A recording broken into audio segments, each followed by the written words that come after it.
All right. Cool. Welcome, everybody. Thanks for taking some time today. Want to make sure that I deliver some value on this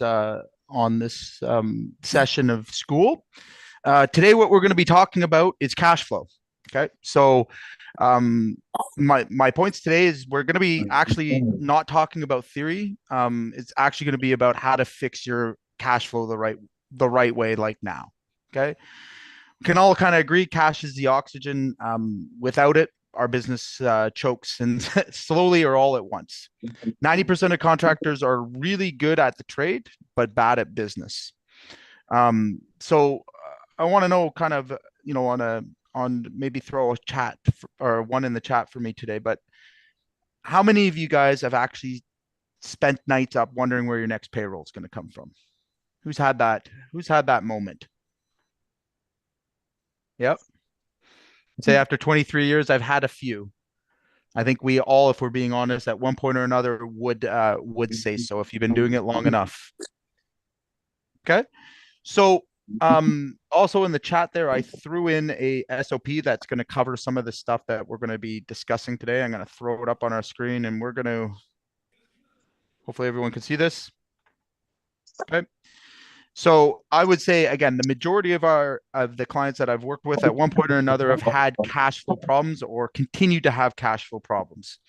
All right. And they don't, the very first thing that I'm going to point out and that I see as being the most often symptom is that they just don't know their numbers. They don't know their real numbers. They're not job costing. They're kind of flying blind. And that's essentially what it is. If we're not job costing, we don't know our numbers. You may as well get in your car and drive backwards on the highway. All right. That's the kind of risk you're taking with your business. Okay. And you can't fix what you can't measure, right? So again, let's say that we're not charging enough. How do you actually know if we're not job costing, if we're not looking at those numbers and understanding? Are we just guessing, right? So I would say the very number one reason that people tend to have cash flow issues in the first place, it starts right at the point of where they estimate and they give out their price. Okay. So who here actually estimate tracks estimated versus actual costs?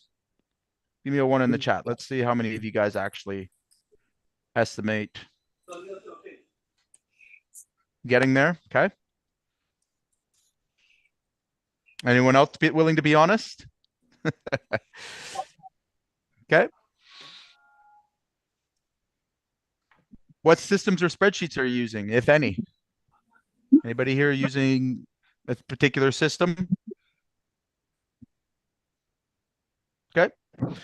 So here's where oh, let me mute everybody there. Give me one sec.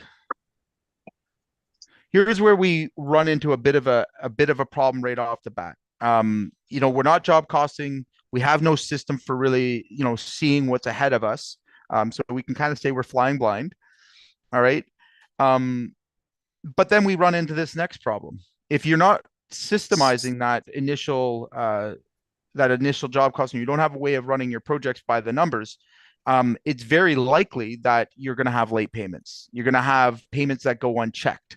I see this quite often, especially in the home services and in certain commercial sectors where we're not billing on time. We're not getting our billables out in time.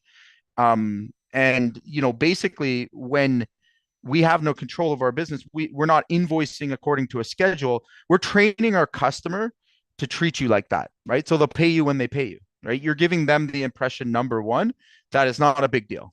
Okay. And that's a big problem for a lot of contractors. And again, we can use the excuse that I'm so busy.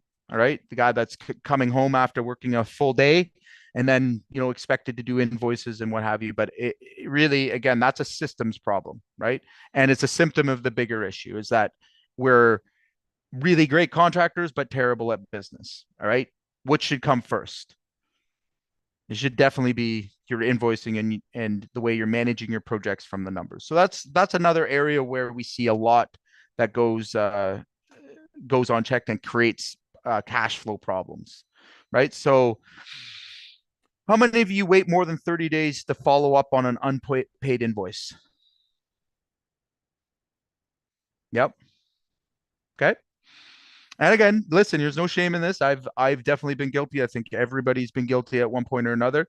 It's just another thing we got to do. And it's not a pleasant conversation, is it? It's not something that you look forward to. Has anybody woke up in the morning and been really excited about doing collections calls? Hmm. Guess I'm the only one. Guess I'm the only one. Um, but here's the thing, right? The most common excuses we hear is for slow paying clients, right? Like what we're always hearing, I didn't get your invoice. I didn't, we didn't know that you'd sent it, or whatever other excuses are going to come up. Or again, our customer we pay when we get paid. That's another one we're going to talk about shortly. But I mean, again, these are all very, very common. And unfortunately, a lot of us just accept that and not realize the impact that that's having on your business and your life, to be honest, right? Nothing worse than working your bag off to get to the end of it and not have any cash to show for it, and have that actually slow down your business, right? Now this is more for guys that are doing commercial and specialty trades working for GCs, but missing the payment cycles. Okay. Not having a clear understanding of when to bill and allowing a GC to use your money to finance their projects. Okay. Can't tell you how many times I've had it happen and been on the other end of it as well. All right. But again, understanding first and foremost, when and how you're going to get paid and holding that customer accountable. All right. One of the most ridiculous terms you can read inside of a contract is paid when get paid. Okay. Has anybody had that clause in one of their contracts before? Does anybody know what that represents and why you should never ever agree to that term? If you do, unmute yourself, or if not, I will explain it. Okay. So payment paid when get paid is basically a mitigation of risk. All right. So if I'm a contractor and I want to mitigate all my risks and push that onto a sub or push that onto another entity, what I'm going to do in my contract is I'm going to say when my customer pays me, all right, whenever they pay me, I will pay you. Okay. But there's a big fundamental problem with that. What control do we have over your customer paying you? So if you make a mistake on your job, or you've taken on a bad customer and you hired me to do the work, why am I accountable to that? Right? And I can tell you, a huge number of especially in the commercial sector, guys that have been caught with that, and it's put them out of business. Okay. Again, you're leaving yourself wide open to be taken advantage of as well. All right. There is no, there is no way of determining how much of a draw is actually yours. Okay. And a lot of times it's still dependent on the contractor being honest about what they've been paid. Right. How do you know they're not paying themselves out of that draw first? Okay. So to protect ourselves, whenever you see that term in a contract, you remove it. You do not agree to that. Okay. That is a sucker clause. Only suckers sign that. Okay. I'm very, very careful. I don't care. And again, even at my most desperate of times in work and business, I have never been that desperate to sign that term because, like I said, I've seen many, many good contractors be put out of business simply because a customer didn't pay the person they were working for. Okay. Tons of horror stories around it. Very easy on the initial thing to go through your contracts and remove those clauses. And if somebody's not willing to remove that, don't do business with them. All right. They have no risk involved in that. And they will take risks with your money. All right. How many of you guys think that they would treat your money like they treat their own?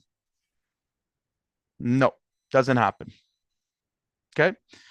Um, Also, when we're billing, all right, a lot of times I see this happen where the billing date is on the 25th of the month, all right, and we forget to bill till the 30th, and now we're waiting 60 days to get paid. We're waiting 90 days to get paid. Okay. So these are checks and balances that we want to have within our business. And I'm going to be sharing with you guys some systems that actually resolve these issues. Okay. But I would say the majority of cash flow problems, the majority of them, not all of them, okay, are self-inflicted. All right, meaning that contractors don't pay enough attention when it comes to this area of their business, and it's ultimately what ends up undoing them. Okay, so here's another unfortunate statistic that we see a lot of, is most contractors don't go to business because they weren't earning profit. They go to business because they don't have any cash, right? Meaning that they couldn't continue to maintain the cash requirements of their business. All right. And again, if you put yourself into certain situations, low bid work, stuff like that, this gets even more damaging. All right.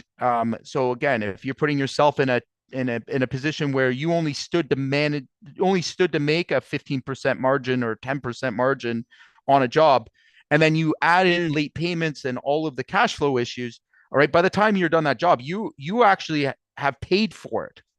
All right. Hoping again that you get a payment within 30 or 60 days. Okay. Not a really great way to run a business.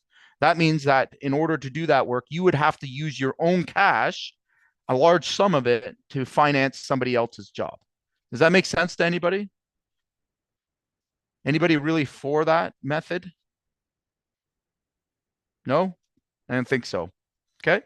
So we'll come to point number 4. Now, this is a little bit more advanced, but it's absolutely imperative. Okay. It's absolutely important that everybody here understands that there are two types of accounting systems we have in our business. Okay. The two types are, and the better that you understand this, the easier life becomes. So we have our regulatory accounting system. Okay. That's like your QuickBooks, that's your accountant, that's your bookkeeper. Okay. Their job is to report your income to the government. Okay.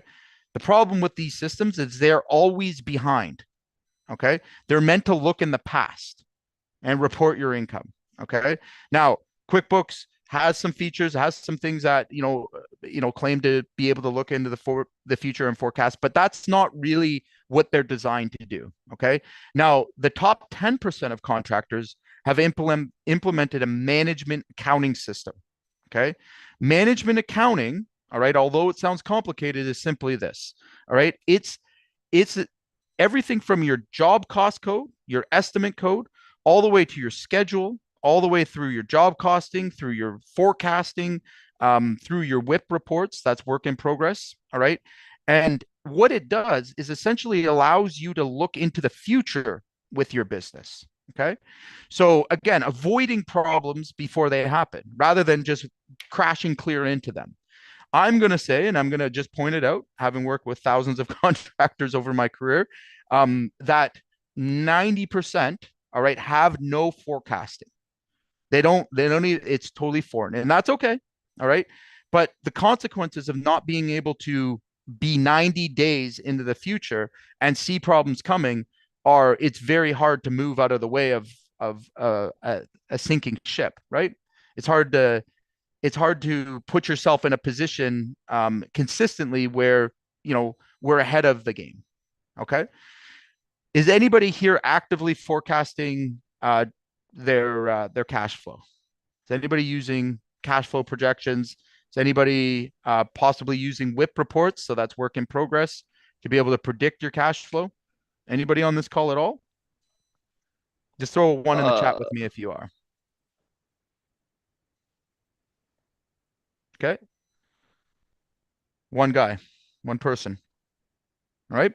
So once again, if we want to grow our business, if we want to get to a place where our business can operate without you, all right, does anybody believe you can do that without a forecast, without even knowing what's coming at you? Okay. Anybody have seasonality to their to their business, or are you all just taking the same contracts in every month? Of course not, right? So we have ups and downs in revenues. And again, I would say the majority of people that I work with, they are betting on hopes and prayers. Okay. Promise. They're betting on customers actually paying them on time. They're betting on The weather's staying nice. They're betting on a lot of things and they're taking an enormous amount of risk. Enormous amount of risk. And if you want longevity within the construction and the contracting space, all right, the whole idea is to reduce your risk as much as possible. Okay. This is a very high risk business. I don't think there'd be anybody in here that would argue with me any differently. Um, and it doesn't matter what you're doing, you are taking substantial risk every day that you're operating. All right. Now, the unfortunate side is most contracting businesses come from a place of honest hard work, meaning they started on the tools. Ain't nobody teaching us this stuff. Ain't nobody looking out for us. And unfortunately, there is a very, very large misunderstanding of what a bookkeeper and an accountant do. And I feel like this is one of the biggest places where contractors consistently get let down. Okay. And that they expect that they've hired a financial expert, bookkeeper, accountant, and that somehow magically they will one day understand their numbers. It's never going to happen. Not ever. Again, I have yet to meet a single accountant, okay, even the ones that are claimed to be construction related accountants or bookkeepers, that could tell me if I was mispricing something or that could tell me where I would be in 12 weeks accurately. That could tell me what my budget should be. Okay. Instead, what I get is regulatory accounting, right? They can tell me how much money I owe the government. They can do that pretty well. They can, sometimes help me with, where things go in my chart of accounts.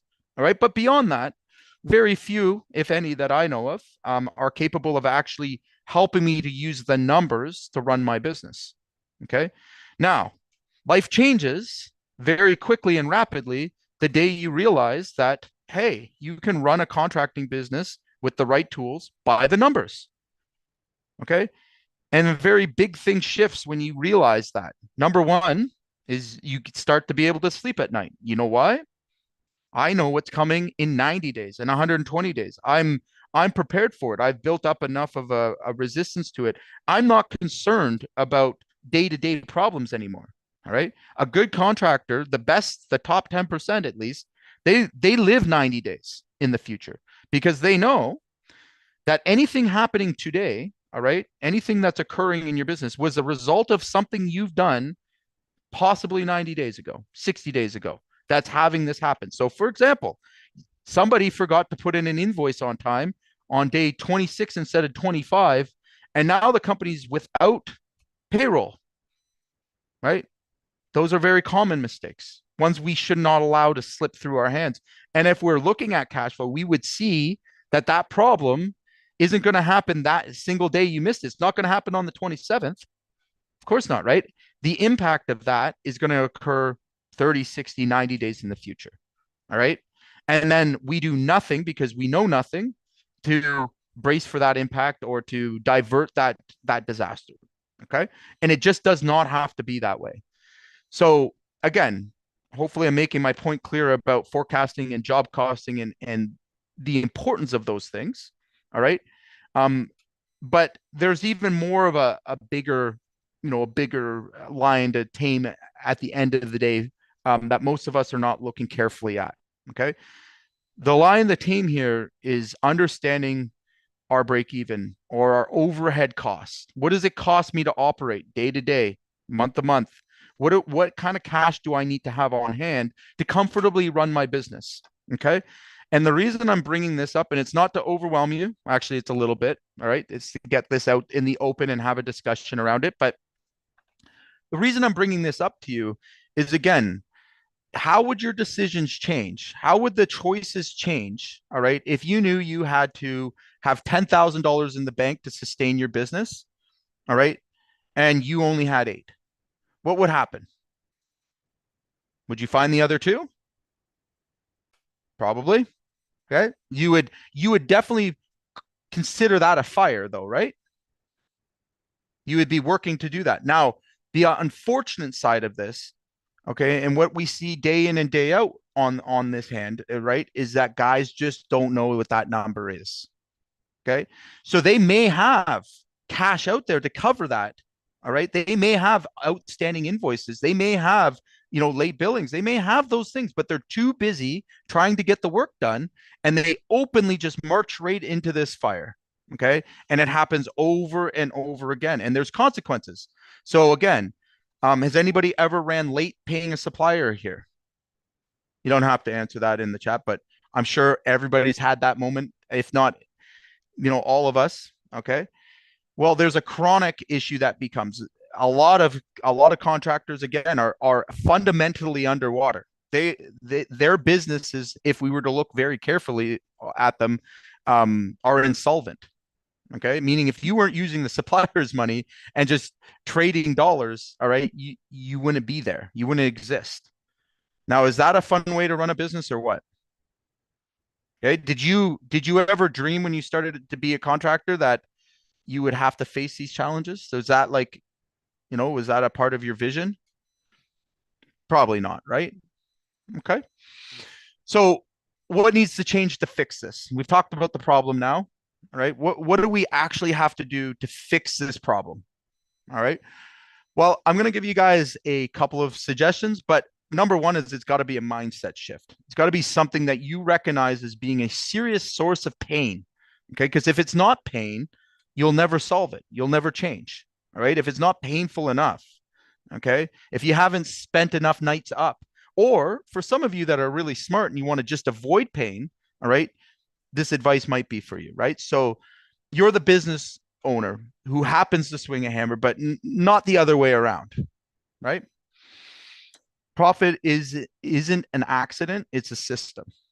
Okay, cash flow is a symptom. The real disease is a lack of systems. Okay, so again, can this be systemized? Can you have processes in place that prevent these things from happening? 1000%, right? I want you all to know that this problem has been solved and solved many times by many great contractors. In fact, if you desire to be the top 10%, you will have these systems in place. It's impossible to be in that in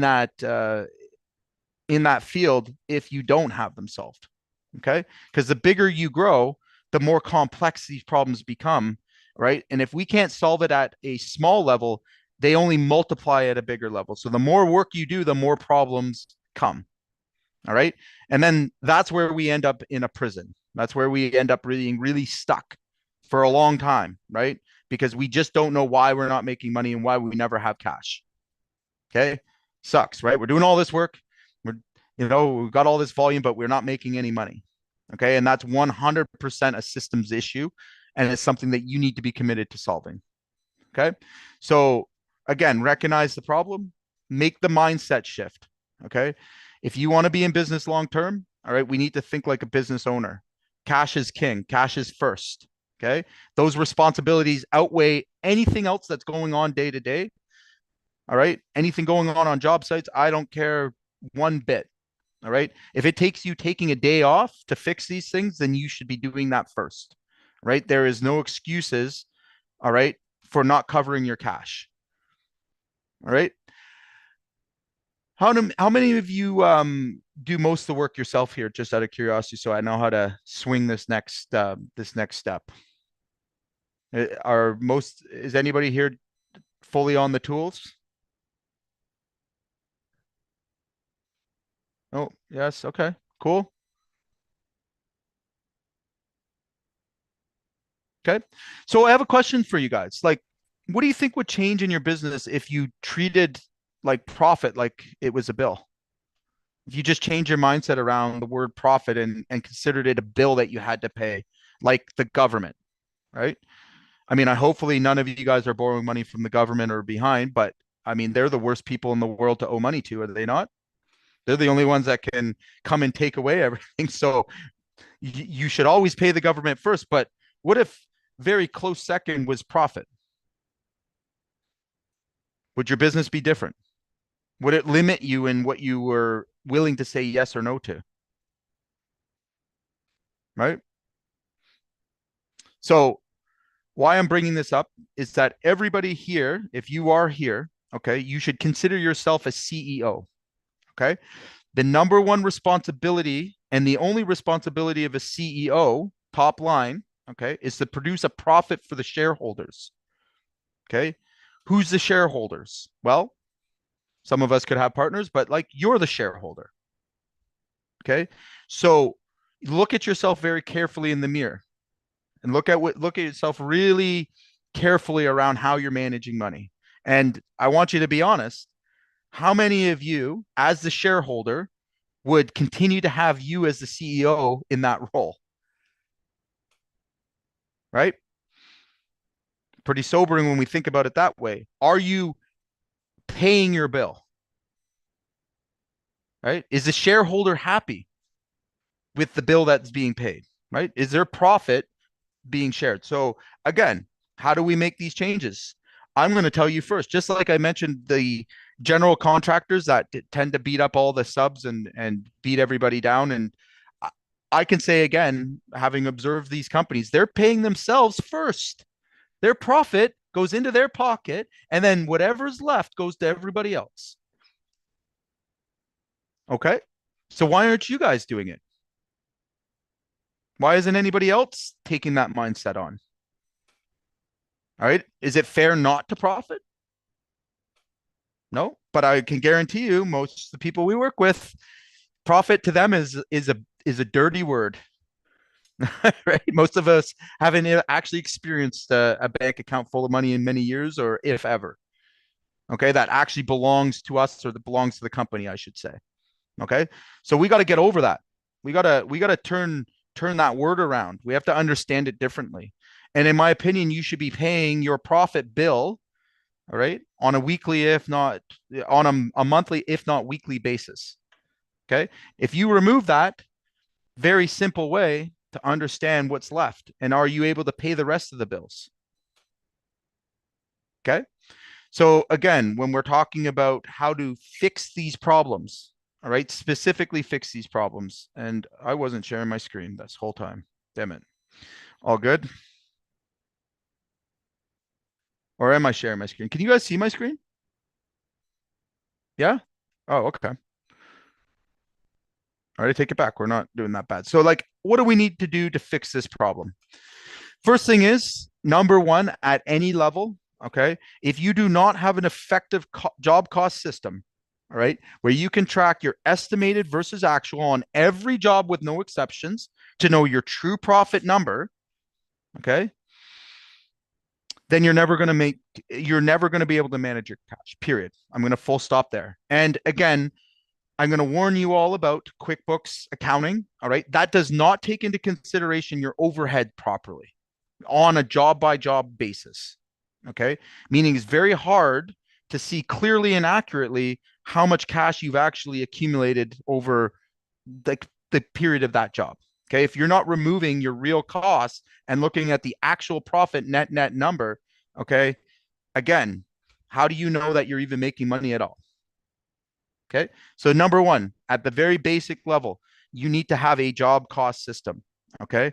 Moving up from there, for guys that are more advanced, you need to have a project management system. Okay. That allows you to look at all of the management accounting um, controls. Okay. So, again, the more money you do, the more volume you do, the more complex your jobs become, the more, cash it's required, right? The more responsibilities of you, the business owner, okay, to make sure that these systems are implemented and in place. Most of us can get by with a simple spreadsheet, to be honest. A one-page spreadsheet can keep most of us out of trouble. Okay. For guys that are running again, where a business has grown well beyond them, all right, where you have many crews, many variables to your business, you will require an actual management system. There's great ones out there for home services. I would recommend Jobber. For general contractors and specialty contractors, I recommend JobTread at the base level. Of course, there's a million other ones as well. So don't feel limited to just those. But that's the first place to start. This is going to help to get all of these processes, purchase orders, everything that's involved in actually producing a job properly, okay, in place for you. Okay. Now, are they perfect? No. All right. There's still guys using those that have no clue about their numbers.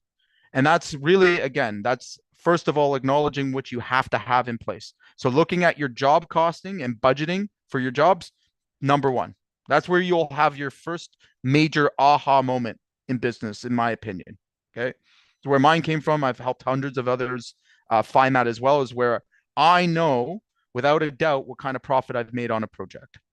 I can track those costs. And that's 100%. In fact, it's a duty and a responsibility of you to have. Okay. So anyone neglecting that, all right, and that refuses to acknowledge that, well, you're going to be in for a world of pain. If you're not already in it, it's coming. Okay. No excuses. So second major system that we want to have in place, okay, is our payment schedules and terms to actually enforce those payment schedules. Okay. Out of curiosity, how many of you guys are using payment schedules with your clients?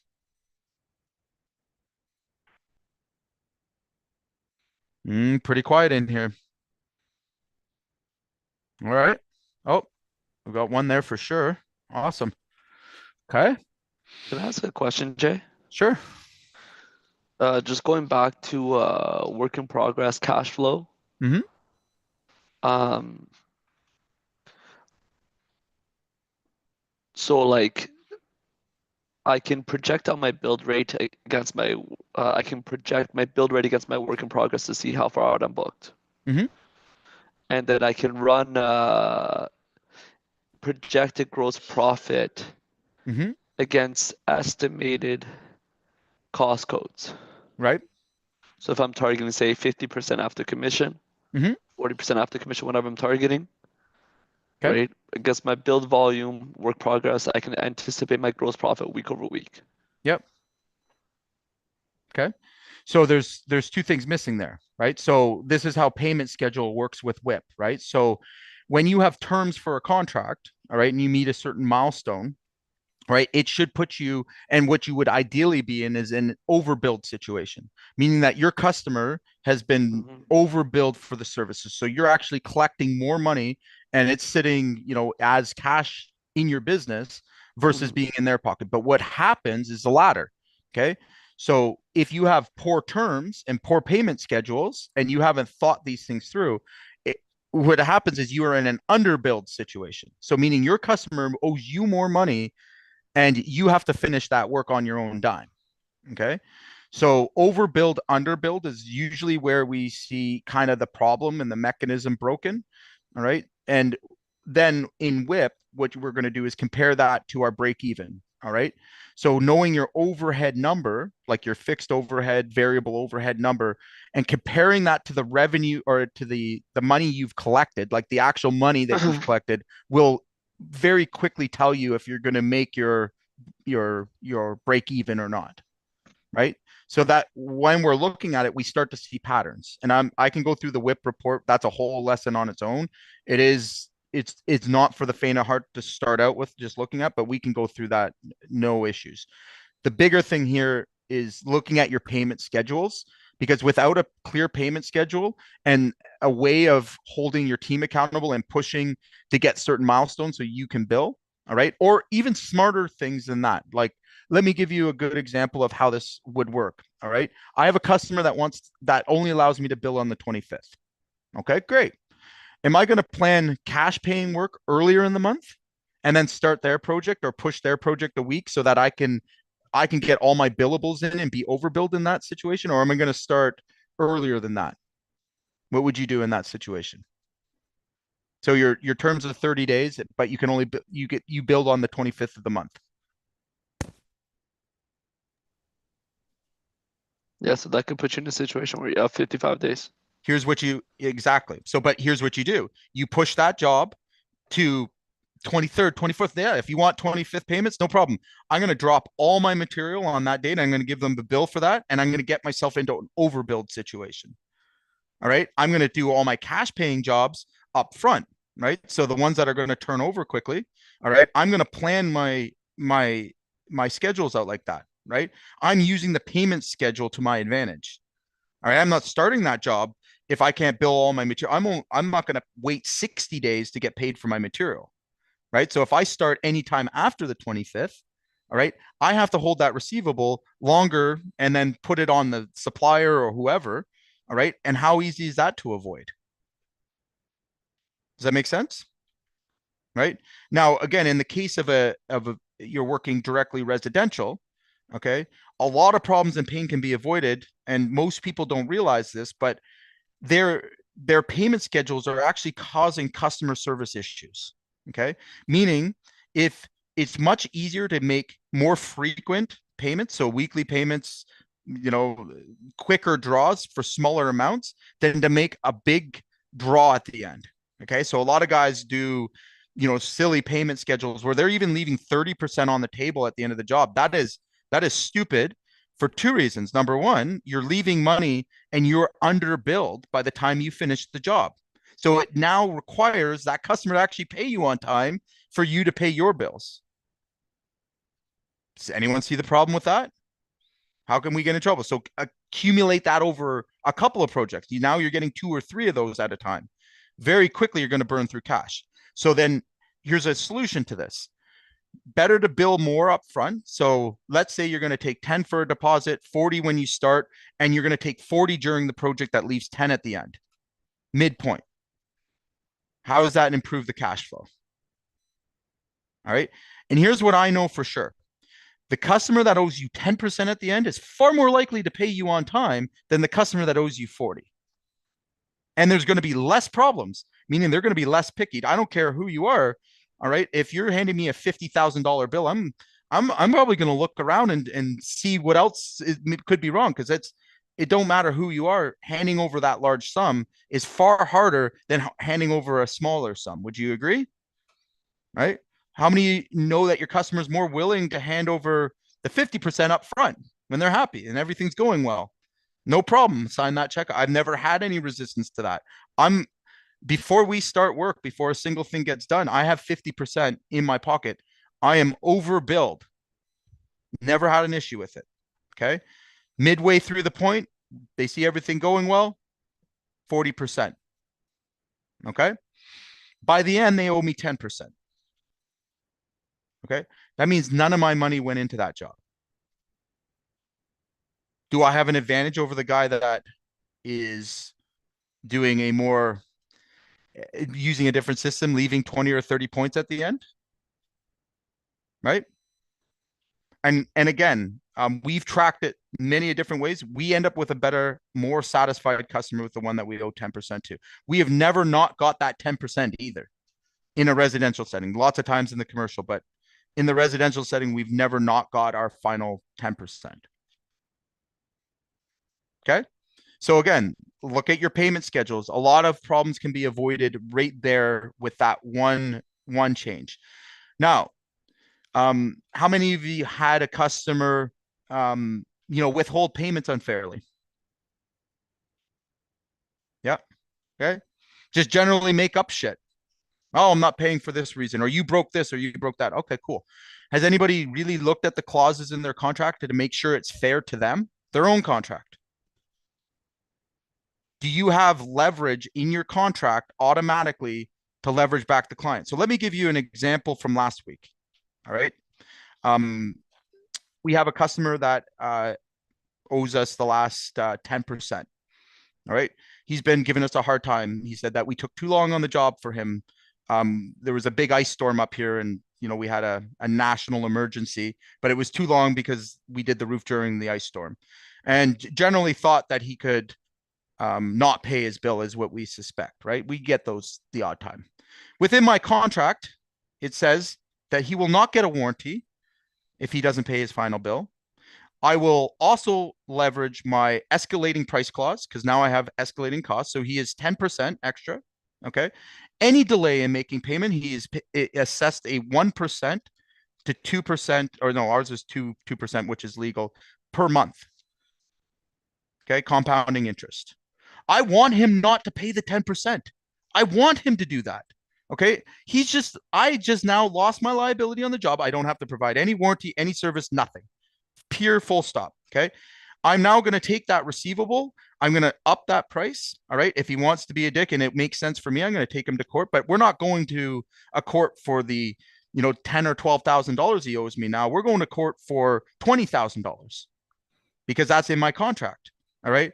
And then there's a whole bunch of other clauses that allow me to remove my liability from other areas. So I have a one-sided attorney fee, meaning that if we go to court and you lose, you're paying all my attorneys. And Dan, I hire some good attorneys. If I'm going to chase you, you can be sure that my attorney is going to cost me $1,000 an hour. And any good litigation lawyer is about that cost. So when you lose that for being a dick, all right, and I've leaned your house, all right, you don't have a $10,000 bill. You have a $70,000 to $80,000 bill. All right. And then when you can't pay that and my lien kicks in, I can force you to sell that asset. Okay. Now, how easy is it for him just to pay the 10 grand? And guess what? He was smart. When I read that back to him and I said, hey, you know what? Before we go one step further, let's just go back to our contract for a second. I want to make sure that you understand the repercussions of you taking this step. All right. Now, I've been fair. We signed an agreement together. I performed the work as agreed. You feel that you shouldn't pay me because it was delayed. I totally understand that. But where in my contract, by the way, I have no damages for delay, but like as a clause, nowhere in my contract, all right, does it say that I'm accountable for delay? All right. But here's these clauses. And this is what it could cost you by making this choice. And I'm sorry, once you've made that choice, it's out of my hands because my attorney is going to take it over and we'll no longer have contact. And you have 2 days to make that payment to me. It was made in an hour. Okay. So again, how many of you could benefit from looking at those contracts and making sure you're building leverage into them? All right. Just letting people take your money and letting people rip you off, okay, is not a very good way to do business, is it? All right. And what I see a lot of, and unfortunately, I see, more often than not, is that contractors don't know how to create leverage. They don't know how to take their leverage. And then they're worried about things that don't exist. They're worried about the boogeyman. All right. Again, the funny side of that whole situation is that the customer apologized profusely to me. All right. I didn't lose the customer. All right. He walked away knowing who was in the wrong. I've had situations like that with other contractors where I've had to make myself clear and stand up and hold my boundary. All right. And it didn't cost me the relationship. All right. In fact, I'm now leading that conversation. I get mad, didn't get emotional about it. All right. Is that a better way to control your business? Is that a better way to protect yourself? Okay. Very, very easy to take the time and put the effort into building these clauses into your contract that allow you, all right, to enforce certain things if somebody chooses to, go against it. But if you've left nothing there and it's a basic, contract with lots of gray areas, you're going to find yourself a lot of times being on the shorter end of the stick. Okay. So who here enforces late fees? Okay. Especially for guys that are doing reoccurring revenue with customers. Anybody here nobody does late fees, it looks like, eh? Maybe give me a 1 in the chat if you do. Okay. I'm going to share with you how I do this because I have a pretty substantial share in commercial business, and I learned this with that method is I'm going to play fair. All right. If I have a general contractor or project manager, all right, that wants to pay me sooner, all right, within 15 days of me putting my invoice in, forget the 25 or 30 or 60 days, I'm going to give you 1% back. I'm going to give you 1% in your hand. Now, for cost plus builders, they love this, okay, because they just added 1% profit to their bottom line off my contract, or 1.5, whatever we negotiate. Okay. But I'm going to give you that back if I can get my pay earlier. All right. No problem there. Now, if you go 1 day over that 30 days, I'm going to assess you the same fee back to you. How many of you guys think that I have receivables over 30 days? Nope. Any customer that goes over and I'm constantly having to assess that late fee to, all right. Number one, if they don't pay the late fee, they don't get a warranty. I'll take 1% for no warranty all day long. I encourage you not to pay on time and then refuse to pay the late fee. I do because I'm going to rip up your warranty. That's liability off my plate. I carry a 3% on my books, all right, for callbacks, okay, and warranty issues. I carry a 3% overall. So I've actually made 2% off of your poor decision making. Okay.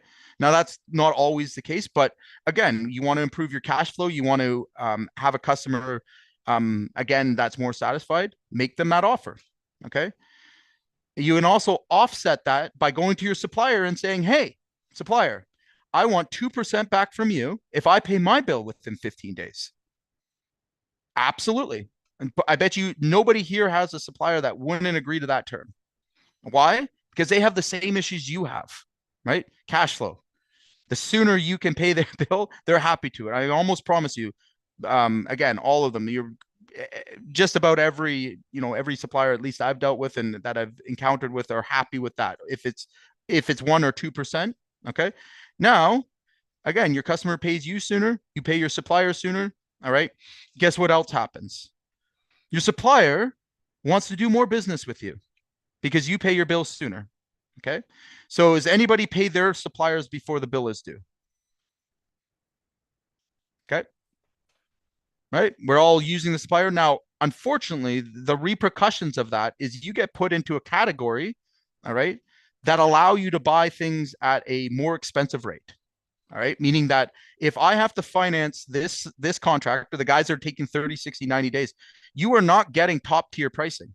You're getting bottom tier, right? Meaning that you're paying damn near walk-in price. And they're gonna cut you 1,000 times to get their end out of it. Right. They make their monies off nickels and dimes. Okay. So if we're constantly letting our customers push us around and go across those boundaries, and our supplier is now taking on that burden on your behalf, okay, you be damn sure that they're getting their piece out of it. All right, that they're creating leverage on you, and that's how suppliers work. Okay, so again, if you're not capable of paying your bills sooner than when they're due, all right, and you're not really presenting an opportunity, and you're late paying and all these things, you become a C or a D client in their eyes. All right, you don't get the best service, you don't get the best prices, you don't get the best opportunities. Okay. And all it would take is a renegotiation of those terms and understanding, again, that paying those bills sooner is going to relieve you of the stress. All right. But it's also going to create other more profitable situations for you as well. Okay. Has anybody ever asked for these type of clauses from their suppliers or got them? Okay. So I encourage everybody, no matter who you are, to go and ask your supplier for these two things. All right. Number one, you want an early payment term, meaning that they would give you back 1.5. And all right, if at the end of the year you've paid all your bills that are due, that they would give you a rebate. Okay. So here's the fun thing about suppliers is if you don't ask, you will not receive. Okay. So suppliers are purposely trained not to give you any of their promotions or sales. Okay. They're not going to come out of their way to save you money. All right. You have to ask for these things. You have to be a good customer. All right. And then there's opportunity there. So would anybody's bottom line look better if they had 3% of all their supplies back as a rebate? Imagine that, eh? So again, I would suggest that you all go in and ask for these terms, or at least have the conversation with them. Okay. Again, with the idea of having cash flow, all right, cash flow being the king here. All right. If you can negotiate those terms and then you're negotiating with your customer, does it make sense for your customer to pay sooner? For sure. Right. I'm going to give you back 1.5%, or I'm going to give you back 1%. You pay your bill as soon as it's due rather than waiting 10 days, 15 days, or whatever. I'm going to pay you that. Just try that term alone. All right. You pay your suppliers and you'll see a whole bunch of positive things happening for your business. Okay. So the next I'm going to do in the SOP that I shared with everybody here, we're going to talk about a collection system. Okay. So again, just like we have systems and processes for everything, we need to have a collection system. I'm not going to go super, super deep into this because we have limited time today. But I'm going to give you the exact steps on what you need to do in order to get your cash off the street. Okay. Anybody here sitting on large receivables 35, 45 days out? Give me a one in the chat. I want to talk directly to you. Anybody having suppliers that are holding large, or suppliers, customers holding large amounts of money on them, causing cash flow issues? Okay. Wow. Lots of lucky guys in here then. Okay. So again, like everything, there needs to be a system to it. So in the cash flow SOP, or the collections SOP, um, I would highly recommend that you at minimum set up the automated messages when somebody has missed that 30-day or whatever the term is, okay, that we can immediately notify them of that. All right. Every day counts. Okay. And now if you want to get a little more advanced to that, myself personally, we color code. All right. Anybody below 30 days is in the yellow, above 30 days is in the red. All right. And we are ruthless about people who owe us money. We follow a full collection process, and people know we mean business. All right. We get nastier and nastier every day that pass that you owe me money. All right. Because the reality of it is, if you are a customer of mine and you are not respecting my boundaries of when and where I get paid, then you will no longer be a customer of mine. All right. There's too many people to service, too many opportunities out there that I don't need to accept poor payment habits. And again, like I said, most customers, when we start out with them, it only takes one or two slaps. And I say it in a professional way. We don't literally slap them, but putting on late payments, leveraging our contract, aggressively calling them, aggressively texting them, for them to know that I don't cross that boundary, because I don't want that smoke. I don't want that problem. All right. Jay's going to get paid. And, again, anybody that has a problem with paying their bills on time, all right, I'm not working with, because I don't finance other people's jobs. Right. I don't have to. I have an obligation to my shareholder, and Papa's got to get paid. Right. So that's, again, that's a mindset. That's something that I've established over years of abuse, and come to the realization and been able to implement the systems now that take it even out of my hands. All right. We have a controller that just absolutely loves, loves, loves collecting money. Okay. And she will do whatever it takes to collect that money. And again, I'm not worried about relationships at that point, and neither should you. Okay. At that point, all right, it's out of your hands. And for you guys that are concerned about that's why they need to be separate systems. Okay. It should be automatic. There shouldn't be a question of what to do and when to do it. It should be automatic. And if you go through that SOP and you follow that, you're going to find that you train your customers to behave. All right. And I mean that in the most sincere way. All right. I work for generals. I work for, other big management companies that all respect my payment terms, and they respect me more because I hold my boundary. Okay. Now I know for damn sure that they don't respect other contractors because they don't demand that respect. All right. There's a good saying that the greasy wheel gets the grease, right? If you're the one that's constantly pushing to be paid on time, guess what? You're going to get paid. Okay. What about bad reviews? That's a great piece of input. I've never got a bad review when someone owed me money and I had to pursue them. Not once. Okay. Now, on the other hand, I've gotten a bad review for firing a customer and refusing to do business with them because of their poor habits and being paid. But that's a pretty easy one to respond to, isn't it? Right. So again, I have a cutoff line when somebody has fundamentally crossed my boundaries and we've had to slap them more than once. We decide if that customer is worth doing business with.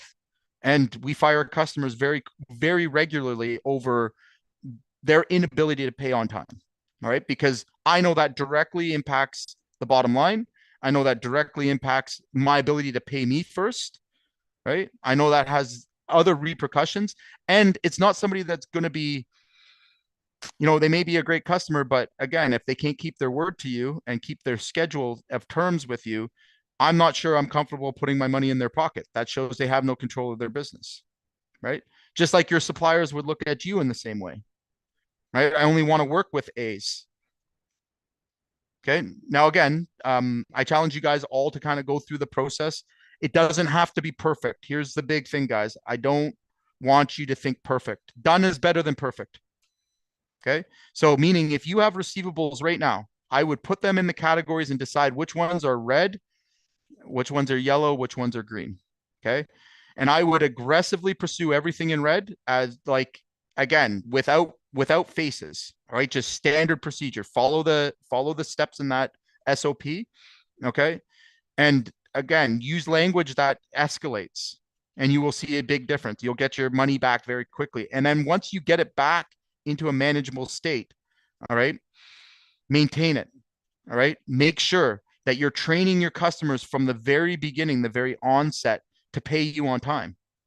All right. Have good procedures in place, have good systems in place that the second the invoice is complete. I mean, again, we invoice every single day. All right. That is a whole function in our business, and no bills, one day is too many days. Okay. And we have cash, right? I don't need to be that way, but I am. All right. Because I know how quickly it can accumulate and nobody's immune from it. All right. Even big successful contractors run into cash flow problems too. Okay. But if you build these practices now, no matter what state you're at, if you take on the mindset of cash first, pay me first, all right, my shareholders are more important, okay, then you're going to succeed, right? There's nothing nice and sweet about this business, unfortunately, unless anyone has another opinion of it. All right. There is no love in war. And I know it sounds terrible, but that's the truth. That's the reality. 23 years of collecting bills. I've done it the wrong way and I've done it the right way. I'll tell you what I'm sharing with you now is the right way. Okay. And people will respect you more for it than people will dislike you for it. And if you lose a customer along the way, count that as a blessing. All right.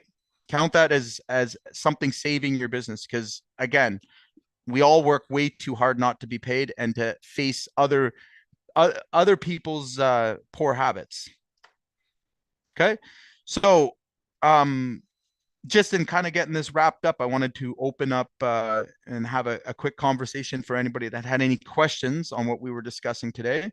I've included, like I said, all of the resources in that SOP that I shared. All right. Um, you can come down here for you guys that aren't doing job costing. There's your job cost sheet.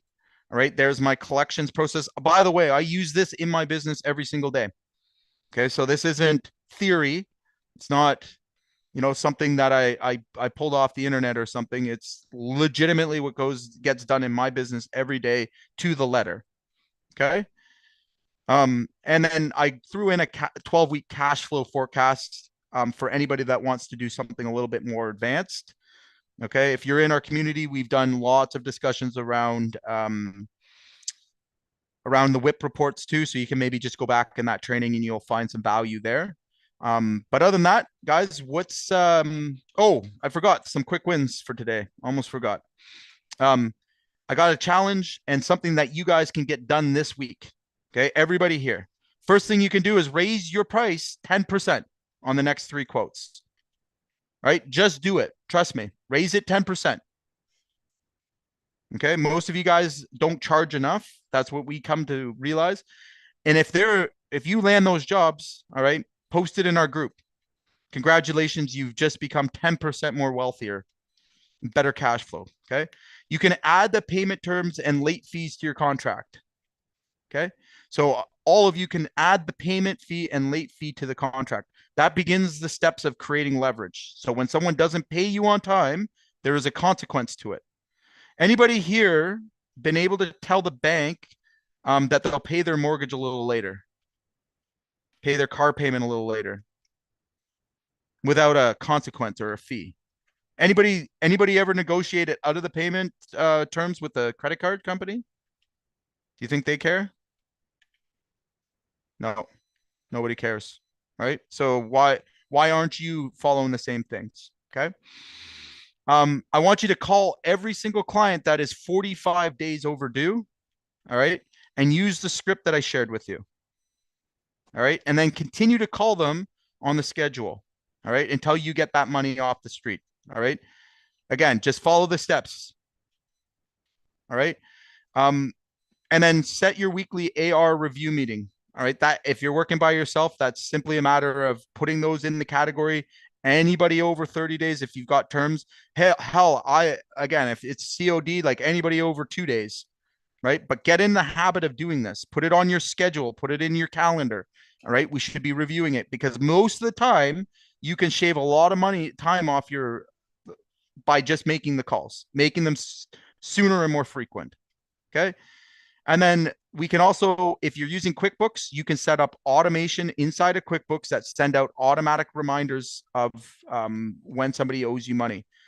Probably the easiest thing that we could all do. It takes you about 7 minutes to do. Okay.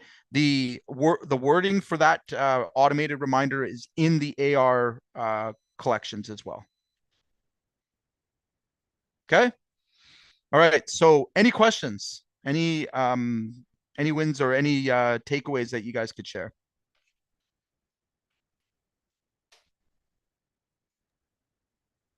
All right. Stay on top of it and get those notices out. The contract could definitely Mm-hmm. use some better wording. For sure. So again, don't think of your contract as a as just a piece of paper that vaguely explains your terms. Like it is an instrument, it's a tool, right? So like I said, the biggest flex I can say with my contract is it all comes from real situations I've had, right? And there's been lots. That's why it gets longer and longer every year, where it didn't go in my favor.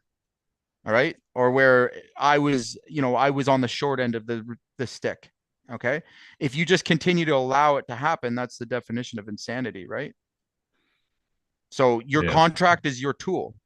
So get those terms in there. Again, I can't tell you how often and how frequently we use that contract to get people back in place, right? People smarten up when they realize the consequences of arguing with you about certain things, right? So take that time. It's well worth it. Cool. Anybody else got a takeaway? Something they can use, something they can implement? You're just validating that I need to get my cost codes all sorted out. I've been feeling that way for a while. I Mm-hmm. want to know how much I'm making per job, or are we losing money? I don't even Right. know. Right. So here's my advice for you guys. And Mario, I'm thinking of you the whole time with this, is that a lot of people make things too complicated off the bat, right? So a spreadsheet, a one-page job costing sheet will do just the same amount as a complicated project management system. All right. Most of the project management systems still fail. Like JobTread doesn't allow you to see your overhead cost as a percentage, right? So it's leaving you blind. Like gross profit sometimes can be misleading, right? Like if you don't understand what your actual overhead costs are that are being accumulated and you're not matching that to your schedule, putting that on a WIP report, because you might see a job, for example, you know, in the month of April, you did two jobs, right? They were both profitable, all right, but you were $60,000 under your revenue goal. You've actually lost money, right? And that's where most guys get like they don't see the clear picture, right? So the job costing is vitally important. And again, the easier way you can do it and check it, like we still use spreadsheets. We still use the job costing sheet I'm sharing with you in our business because it's easy for everyone to understand, right? Where JobTread requires data entry and these CRMs require a lot of data entry, the spreadsheet doesn't, right? So simple scales, complicated fails, right? Now there's exceptions to that as you grow. Yours would be exception too because of all the little pieces, but still you can pull that into a spreadsheet and just have that, again, it's a fundamental rule. We don't do jobs without job costing, period. Before, like, what did it cost me? What did it after? And decisions, real decisions, powerful decisions could be made from there, right? Yeah. Great takeaway though. Anyone else with a takeaway or something that they're gonna implement? Hey, I got a quick question. Sure.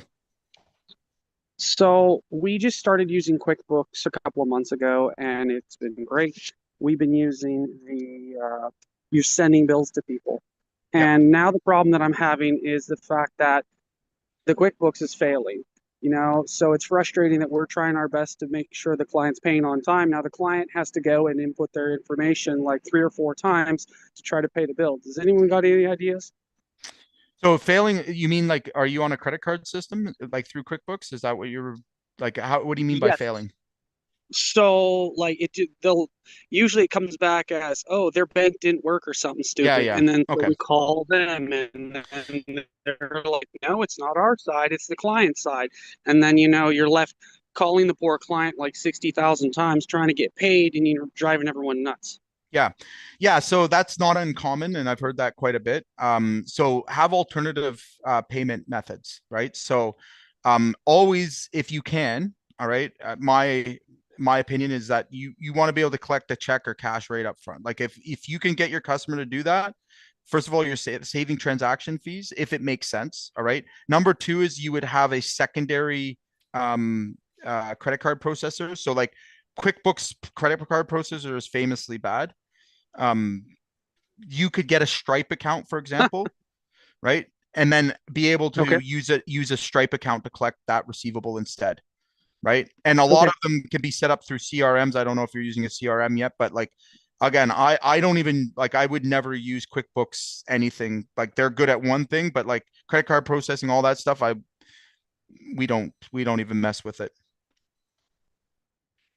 Perfect. Thank you so much. Appreciate it. No problem. Hi, I have like 3 credit card processors, even though I don't even take credit cards. Just Oh wow. and none of Okay. them are none of them through QuickBooks. 2 are through my bank. One's Yeah. Chase, one's M&T, and then the other one I think I got that Square box. Okay. But I'm interested more in the terms that you're talking about with contracts because I'm still new at this and I'm not getting my contracts out or they're just inadequate and Right. I need to better protect myself. And I got royally stooped on a job, and that kind of like put me back into the prehistoric ages. Right. Um, Right. so are you willing to share the terms that you've come up with? Because a lot of Yeah. them seem Yeah. Hold on. I'll do that for you guys. If I can see if I pull it. because I try to go to an attorney and he never got back to me, and he was using the I want to say the architect's language. Mhm. That's And a I'm that's like, a very, very good observation. So like again, you want to write your contracts so that everybody understands like you should always have your contract reviewed by a lawyer. All right. But in my humble opinion, we need to write our contract so it's clear to our customer and clear to everybody involved. And when you get a lawyer, like um, they write it in terms that people don't understand. And right. And that becomes yeah, legalese, right? right, right. So again, I've always written my terms, and you'll see them like they're very clear, right? It's very understood at what exactly it is that I expect. All right. And we've had our lawyer review it, but they didn't write it. Okay, understood. And then another question is, how do I've been told by a coach that I should be putting in like tool rentals Absolutely. and trip charges. And do I just put them in there and just like let the customer gawk at it? Or like So how that's do I eloquently yeah, so express my overhead? okay, so first of all, like you should know your overhead as a percentage. So like again, that's the easiest way to job cost. So you have your estimated cost. That would be the same invoice you're giving your customer if you have a lump sum cost, or unless you're on a cost plus system, which would be just, I mean, you don't really care about that at that point, right? But are you doing lump sum contracts? Yeah, it's usually that the Okay. cost plus is change orders or something of that. Okay. Right, So and usually it's a discount because you're already making your money on the original fixed no, cost. you don't say that. That's wrong. You should actually be increasing your margin. So you don't give them a discount on a change order. Let's just put that in perspective, and I'll correct that first. Your change work order should be nothing less than 50% gross. And I'm saying that that's too cheap. Like ours are like 60, 70. All right. because think about it this way. You had to stop what you were doing to accommodate a change in their job. Whose fault is that? Who's like, why are you taking less on that work? I never thought of it that way. I just, Yeah. I'm grateful that I'm in the door, I guess. Yeah, so again, you will get over that if you take enough beatings in this business and realize that, hey, you know what? A change order is an inconvenience to you, and it's costing you more than you think. All right. So by discounting it, that's a good way to take a profitable job and make it unprofitable. All right. And at the end of the day, like, a change work order is an inconvenience to your business, and the customer should be grateful that you're doing it and that you're taking that step with them to fix it properly, right? Right. So again, don't undercharge on your change work orders. That's also a cash flow problem for a lot of people because their job gets delayed while people are making decisions. Who's paying for that time? Who's accounting for your overhead? Yeah, me. Right. Who's diverting your crews, right? Like, there's impact there. What happens in that situation? So again, you should be nothing more than a 50% or nothing less than a 50% gross. And it goes up from there, right? Like, it's not uncommon for us to have 100% or 125% markup on our change work orders, right? It also deters the customer from doing more change work orders, right? They want to change the scope. They want, like, if you make that cheap for them, they'll do it left and right rather than them, Now, yeah. Do you establish this in your contract? Yeah, absolutely. So, I mean, if there's change work order work, it's very clear that, they're going to pay what the work is worth. Right now, we present it to them up front, but in my contract, if they want a change work order and they're pushing me to get it done, we can proceed, but they're still going to pay whatever I put on that change work order page. Right? It's very one-sided. So again, we either stop the work, okay? At that point, you get a detailed quote for that, and it's take it or leave it. At the end of the day, like, what options do they have? It's not your fault that there was a change to the contract, Right. right? But again, you're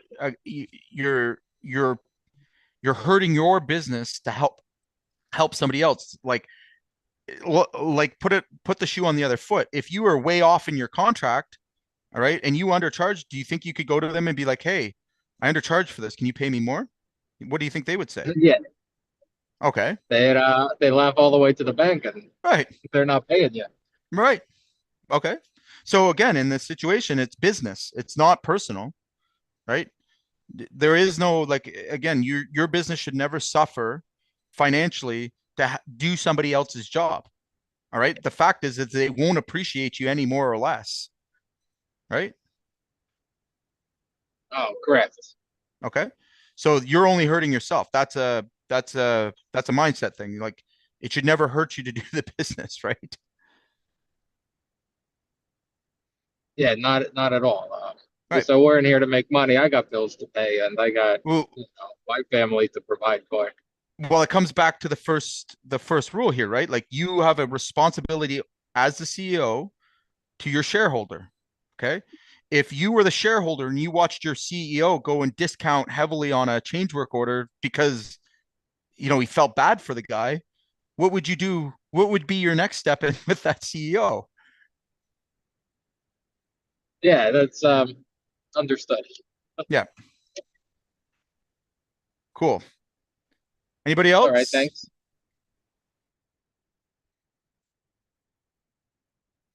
Anybody got a takeaway? Anything they want to ask? All right. Cool. So we'll get wrapped up here, guys. If you're looking for help on any of these things, of course, feel free to reach out to us. We're here to help. If you're looking for, a strategy or a game plan, again, we're here. Just reach out to us. We'll book a call. We'll work with you on whatever challenges you may have. And I hope you guys take some action today. I've given you a couple of easy actions to take, and let's